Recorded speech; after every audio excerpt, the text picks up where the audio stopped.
పెద్ద నోట్ల రద్దుతో తీవ్ర ఇబ్బందులు పడుతున్న ప్రజానీకానికి మోడీ మరో గట్టి షాక్ ఇవ్వబోతున్నారు.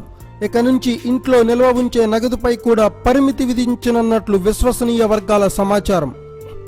3 లక్షల నుంచి 15 లక్షల వరకు నగదును ఇంట్లో పెట్టుకోవచ్చనే నిబంధనలు తెచ్చేందుకు ప్రభుత్వం ప్రయత్నిస్తోందని తాజా సమాచారం. అంతకంటే ఎక్కువ డబ్బు దాచుకుంటే మాత్రం జైలుకు పంపిస్తామని మోడీ ప్రభుత్వం హెచ్చరించనుందని సమాచారం. ప్రభుత్వం ఇలాంటి చర్యకు పాల్పడితే దేశం ఆర్థికంగా అభివృద్ధి చెందే అవకాశం లేదని ఆర్థిక నిపుణులు హెచ్చరిస్తున్నారు.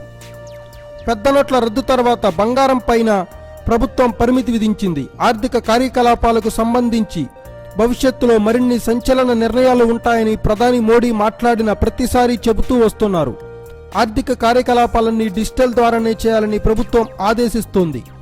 ఈ క్రమంలోనే ఇంట్లో నగదు పరిమితిపై అనూహ్య నిర్ణయం తప్పదని కేంద్ర వర్గాలు పేర్కొంటున్నాయి. డిమానిటైజేషన్ తర్వాత మోడీ ప్రభుత్వం వ్యవహరిస్తున్న తీరుపై ఇప్పటికే విపక్షాల నుంచి పెద్ద ఎత్తున నిరసనలు వ్యక్తమవుతున్నాయి. ప్రధాని తుగ్లక్ నిర్ణయాలు తీసుకుంటున్నారని, దేశంలో సామాన్యుడు చాలా ఇబ్బంది పడుతున్నారని విపక్షాలు గళమెత్తుతున్నాయి. అయినా ప్రభుత్వం నిర్ణయాలు తీసుకునే విషయంలో ఏమాత్రం వెనకడుగే వేయటం లేదు. Thanks for watching. Please subscribe our channel.